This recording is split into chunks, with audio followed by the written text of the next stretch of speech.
question arises, what is sustainability? So today we will study about sustainability of development. Now sustainability means maintainability. What does maintainability imply? Like today we are using petrol, okay, and you have seen how the prices of petrol are rising. So the pace at which we are using the petrol now and the prices with which it is rising, do you think that after 50 or 60 years the future generation will be able to use this petrol? For them it will be extinct resource, like dinosaurs are extinct for us, right? Similarly, this petrol will also become a part of history. So sustainability of development means maintainability of development. Now we see that presently a particular region is developed, okay, suppose any region here is very developed. So what we want, that this level of development should go further. Like India is ranked 131 in HDI, it will want that it should move above next year, correct? So we would like this level of development to go up further, but the case is, if this level of development go further, at least it should be maintained for the future generation. Like it is not like that we are using the resources and we should use it and exhaust it.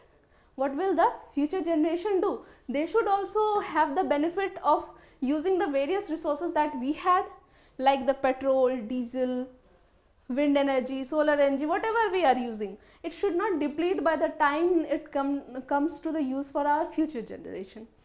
Scientists is already warning about these things, that whatever development we are doing is not sustainable. Now let us see what is this diagram actually is, this portrait is of. What you can conclude from this portrait? That arid land, water, पानी नहीं है, सूखा है, okay? So scientists warn कर रहे हैं that level of development that we are doing right now are not sustainable, means not maintainable for the future generation. Many parts of India, the groundwater is depleting. Now I will say why they are taking this example. In India, the major source of drinking water is groundwater, right? Rainfalls होती है, conserve होता है, पानी अंदर जाता है, and the same is being used as drinking, used for drinking purpose. Now here it is word used, renewable resources.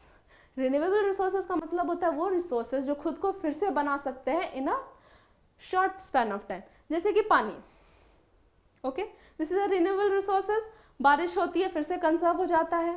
But many parts of India, this groundwater that is renewable easily is under serious threat. Why? Because of overuse, over exploitation. This is what is being said. If you are over exploiting anything, nothing will be left for the future generation to use. Nearly 1/3 of countries overusing their groundwater reserves. You see what is the condition? This is the truth. In many parts of Maharashtra, the water is being carried through trains, the drinking water. Now imagine that people are hoarding like in the stations like sheep and animals to just take water from the train, that there are tap and in the bogies and they have to just open it and fill the bucket. How the scenario must be much worse than this. So in India, nearly 1/3 of countries overusing the groundwater reserves.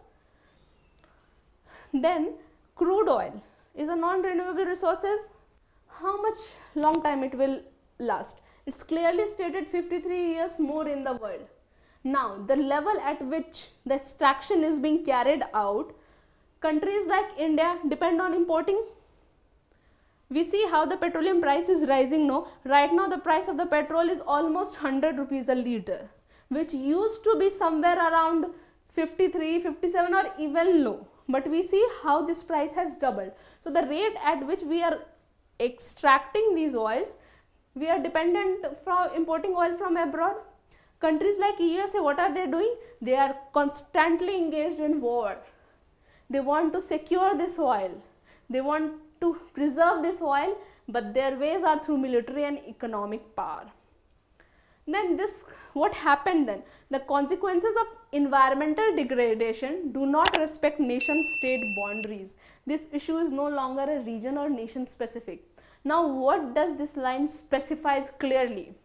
अगर आप किसी चीज़ का over exploitation करते हो, like हम India में कर रहे हैं वाटर का ओवर एक्सप्लॉयटेशन, तो आपको क्या लगता है कि इसका इफेक्ट सिर्फ इंडिया में सीमित होगा? Never. Environmental degradation is not a state factor or nation factor or a border factor. It's no regional factor. It's a nation specific. किसी भी पर्टिकुलर स्टेट में पानी नहीं मिल रहा है इसका मतलब ये नहीं है कि दूसरे स्टेट में they are going to enjoy ample amount of water. Nothing sort of this happens. It a nation specific problem. Sustainability of development is comparatively a new area of knowledge in which scientists, economists and philosophers and other social scientists are working together.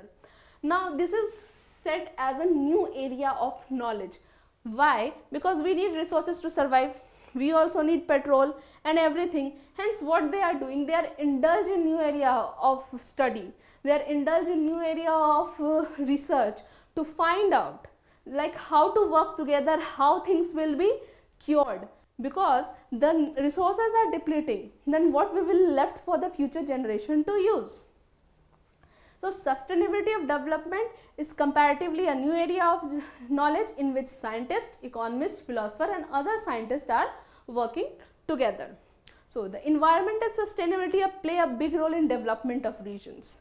Now why it is said environmental sustainability? When you have sustainable environment, like when you plant trees, there will be rainfall, right? When there will be rainfall, there will be groundwater, there will be raise in the groundwater level, no? So you will be able to use it. Thus it is being said that environmental sustainability play a role in the development of regions. At all time we need to ask where we want to go, what we wish to become and what our development goals are. So why is this important? Every time you need to understand these things. मुझे कहाँ जाना है, where we want to go, what we wish to become, क्या बनना है and what development goals are. These three things are very crucial and you must know about them. So because that our future are linked together. It's not like that कि अभी आप देख लो petroleum की जो हालत है, the petrol that we are using in our nation currently, that is priced very high in comparison to the countries that are having the reserve. So and we are dependent on those countries, so we are interlinked, no, in some or the other word. हम एक दूसरे पे dependent है तभी this globalized world is working. So अगर हमें आगे बढ़ना है, if you want to move further with sustainable development, so we need to act together. Hence our future is linked together.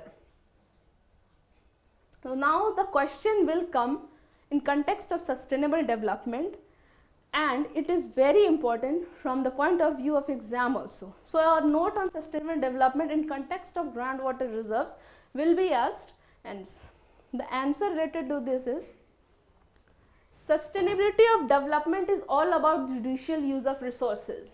At present, keeping in mind the future requirements of coming generation. Sustainability of development, पहले भी बोला था, sustainability means maintainability. You have to maintain the reserve that is being here or exploit the resources in such a way that it is being enough for the future generations to use also. Second, half of the 20th century, a number of scientists have been warning that the type and level of development are not sustainable. Scientists are regularly warning. Why? Because they know that the resources are depleting and it will not be renewed within the given tenure. Hence it will not be sustainable. Groundwater is given an example of renewable resource, but we use more than what is replenished by nature.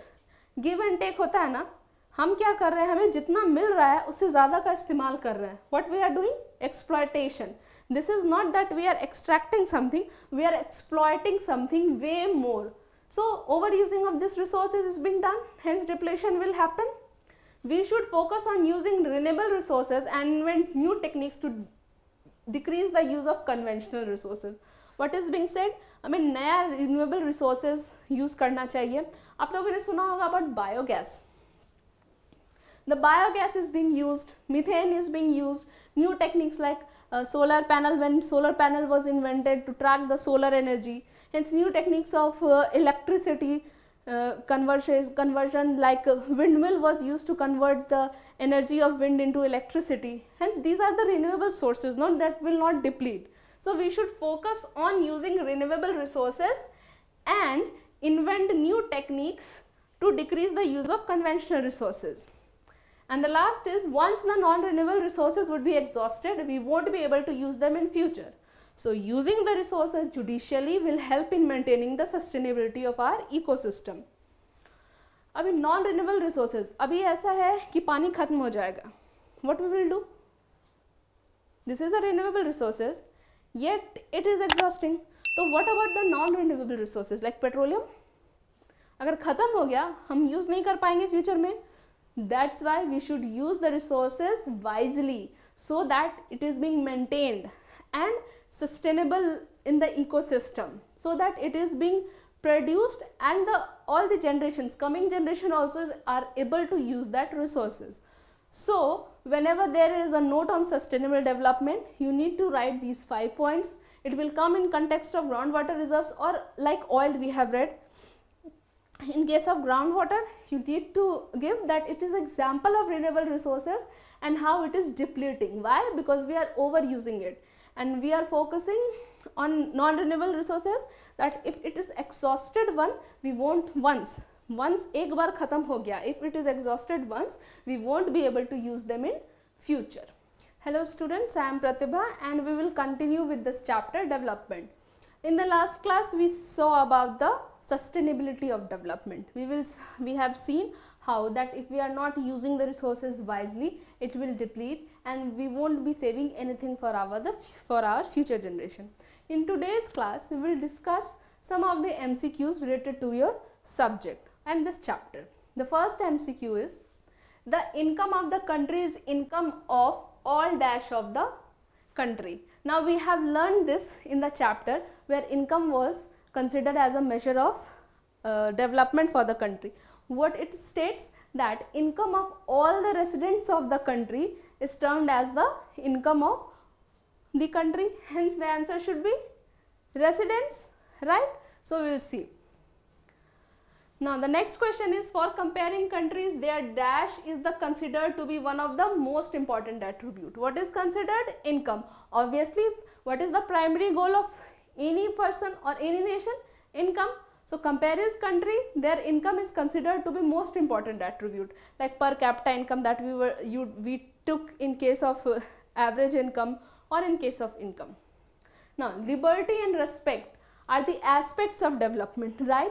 In the first lecture we have seen about the dream or aspiration, or we can say development goals of the women of a rural family, farm holding family. What was it considered? Liberty and respect as non-material, liberty and respect as the aspect of non-material aspect of the development. Then we come, the want for income is more, money is the primary goal of any activity, so want for income is always high. Why? We have seen in the example that landless laborer want higher wages, the farmer from the Punjab want higher income, high family income, so the want for income is always more. Conflicting goals can sometimes be destructive. Now where we have read this destructive portion, in case of Narmada Valley residents and the industrialist, we have seen in the conflicting goals now that industrialists want to build a dam, but the Narmada Valley resident, the Adivasis there, they want that instead of big dams, the check dam should be made. So we see now how that the goals were conflicting and it was destructive for the Adivasis. Next, the total number of children of age group 6 to 10 attending school as per the percentage of total number of children of same age group is net attendance ratio. 6 से 10 साल के बच्चे school attend करते हैं as a percentage of total number, मतलब total number of same age of group of people going to the school and number of children attending that school is termed as net attendance ratio. Then the next question is, dash indicates the number of children that die before the age of 1 year. Now this question indicates, this indicates about child mortality rate, right? We have learned this in case of HDI also, where the HDI statistic comprises of 3 components. This is mortality rate, literacy rate and per capita income. Next question is, dash has low infant mortality rate. Which country? Kerala. We have seen in the comparative analysis that we have done in the previous classes, no, where Kerala, Haryana and Bihar was taken, and we were comparing these three states. Next question is, women in our society demands respect. Now these are the non-materialistic goals. We have divided our development goals into materialistic, which comprises of money, and non-materialistic, where there was respect, liberty, freedom, and everything was included. Okay. The next question is, development means dash development. Development means human development. Resources which will get exhausted after years of use. There were two kinds of resources, renewable, non-renewable. So renewable resources are those resources that can renew within our lifetime, like the water was said. Non-renewable resources that will get exhausted after years of use, like petroleum. So groundwater is example of what? Renewable resources, correct? We have studied the case related to groundwater depletion. Nearly the dash of the country is overusing the groundwater reserve. How much? 1/3. In the previous class we have seen there was a huge well and people were gathered all together. There it was mentioned that nearly 1/3 of the country is using the groundwater reserves. Okay, these are the MCQs. Now here there is come a cutting from your economic times about the art of school children.